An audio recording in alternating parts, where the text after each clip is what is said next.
I found my mom's secret diary and discovered why she really left us. The truth will break your heart. For 15 years, I believed my mother abandoned us because we weren't enough. That's what Dad told me when I was 8 years old, standing in our kitchen with tears streaming down his face. Sometimes people just decide they don't want to be part of a family anymore, sweetheart. It's not your fault, but she's not coming back. I grew up carrying that wound like a stone in my chest. Every birthday without a call, every Christmas morning with one less stocking, every school play where other kids waved to their mothers in the audience while I searched empty seats, it all reinforced the same devastating conclusion. I wasn't worth staying for.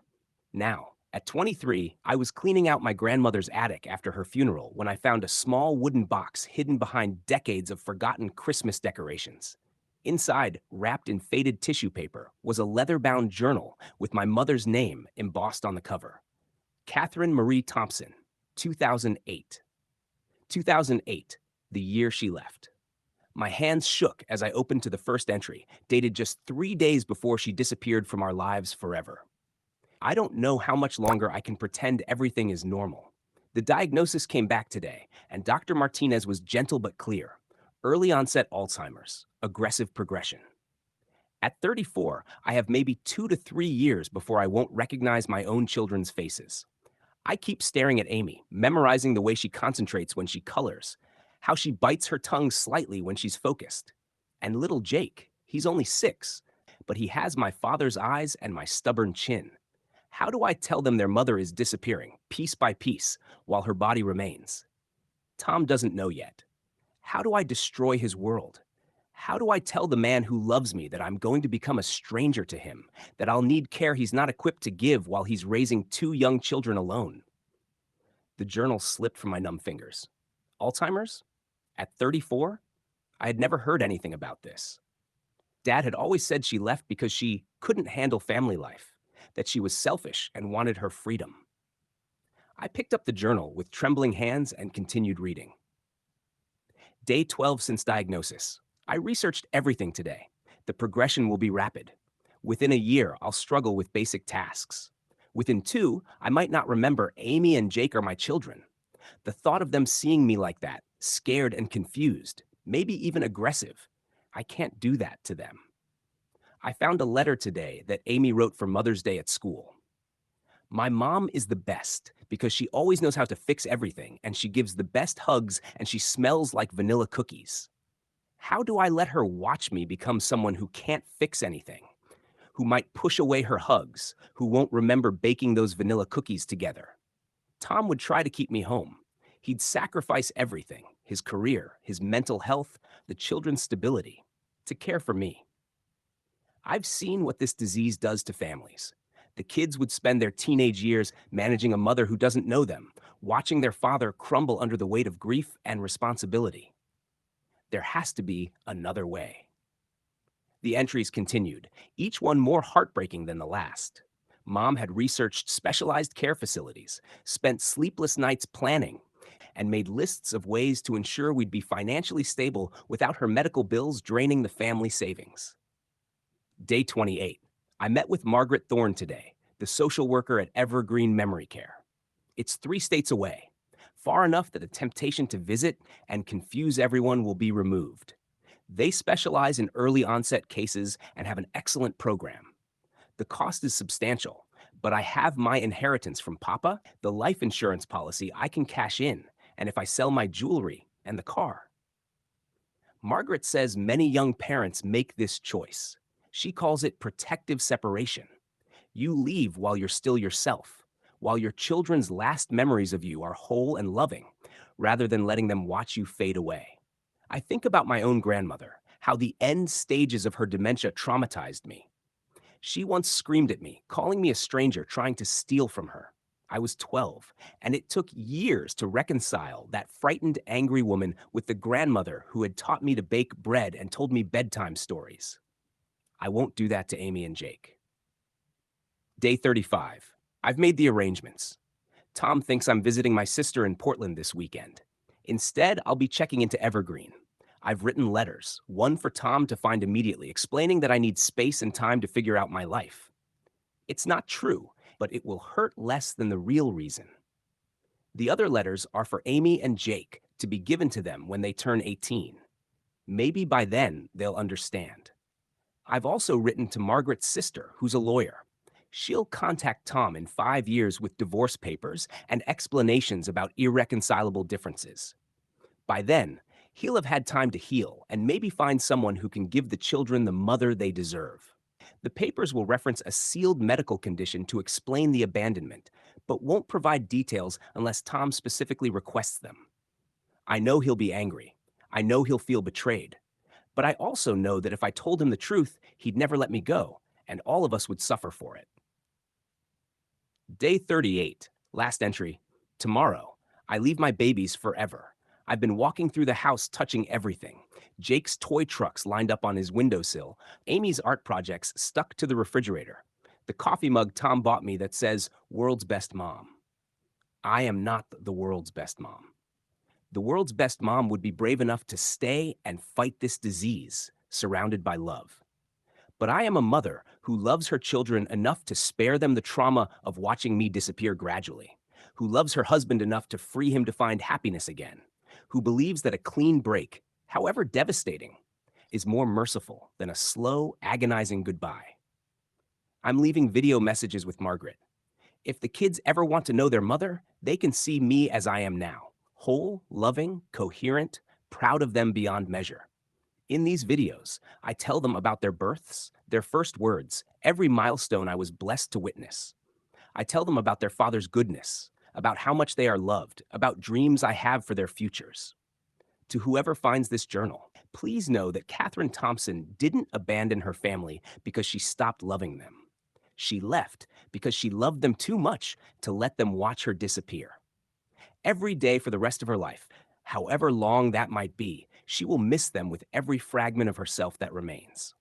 Amy and Jake, if you're reading this, know that leaving you was the hardest thing I ever did, and staying would have been the most selfish. You deserved a mother who could be present for your lives, not absent while sitting right beside you. I hope you can forgive me.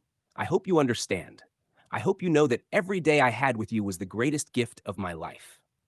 All my love, forever and always, Mom. I sobbed until I couldn't breathe. The journal clutched against my chest. 15 years of anger, of feeling unwanted and unloved, crumbled in the face of this devastating truth. My mother hadn't left because we weren't enough. She'd left because we were everything, and she couldn't bear to let us watch her fade away.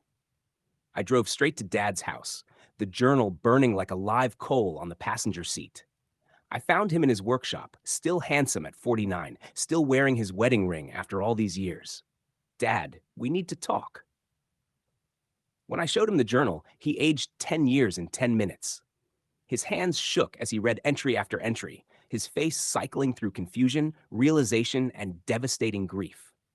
"She never told me," he whispered. She said she needed time to think, that she'd call in a few days. Then the divorce papers came years later, and I thought." He looked up at me, tears streaming down his face. "I thought she just stopped loving us." "Where is she now?" I asked, though I dreaded the answer. Dad pulled out his phone with trembling fingers and made a call. After several transfers and hushed conversations, he hung up and looked at me with broken eyes. "She's still at Evergreen Memory Care. The facility director says, she says Mom is in the final stages now. She doesn't speak much anymore, doesn't recognize most people. But," his voice cracked, "she still has days where she asks about her children. She kept pictures of you and Jake at 8 and 6 years old. Apparently, she's been waiting to see if we'd ever come." The 3-hour drive to Evergreen felt like a lifetime. Jake, now 21 and away at college, met us there after we called him.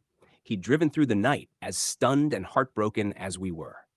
Margaret Thorne, now in her 60s but still working at the facility, met us in the lobby with compassionate eyes that had seen this reunion many times before.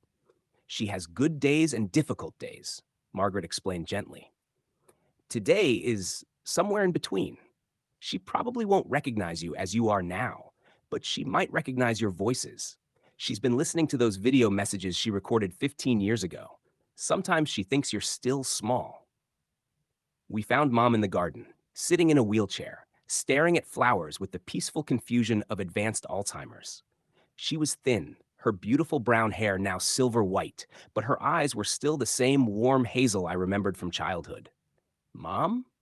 I said softly. She looked up, and for just a moment, one precious, miraculous moment, I saw recognition flicker across her face. Amy? She whispered. My Amy? You got so big. I knelt beside her wheelchair and took her frail hand in mine. I'm here, Mom. We're all here. We know why you left. We understand. She smiled then, the same smile from my childhood, and reached up to touch my face with trembling fingers. I was scared, she said clearly. I didn't want you to see me broken. You're not broken, Jake said through tears, taking her other hand. You're still our mom. You're still the bravest person we know. For the next hour, we sat with her in that garden, taking turns reading from her journal, sharing memories, and telling her about our lives. Sometimes she was present and engaged, asking questions about school and friends as if we were still children. Sometimes she drifted away, lost in the fog of her disease. But for that precious time, we were together. Mom passed away peacefully 3 weeks later, with all of us by her side. In her final moments, she opened her eyes and smiled at Dad, whispering words that broke and healed our hearts simultaneously. Take care of our babies. At her funeral, hundreds of people came. Other families she'd helped through Margaret Thorne's support groups, staff from Evergreen who'd cared for her, people whose lives she'd touched even in her diminished state. We learned that she'd been volunteering in the early stages of her disease, counseling other young parents facing similar diagnoses, helping them navigate the impossible choice between staying and going. We kept her journal, and now I read it whenever I need courage to make difficult decisions. She taught me that love isn't always about staying. Sometimes it's about having the strength to leave, that sacrifice can look like abandonment to those who don't understand the full story, and that a mother's love can transcend time, distance, and even the devastating erosion of memory. I understand now why she left. I understand the impossible choice she made, and I understand that every day she was gone, she was still loving us the only way she knew how, by sparing us the trauma of watching her disappear. She didn't abandon us. She set us free to remember her whole, to grow up without the burden of being caregivers before we were ready, to have a father who could focus on raising us instead of nursing her. It was the most selfless act of love I can imagine, and it took me 15 years to understand that sometimes the greatest gift a parent can give is to spare their children from watching them suffer. The last entry in her journal, written in shaky handwriting years after the others, simply said, I love you. I love you. I love you. Even when I forget everything else, I love you. And now I know she never forgot to love us. She just loved us too much to make us watch her forget everything else.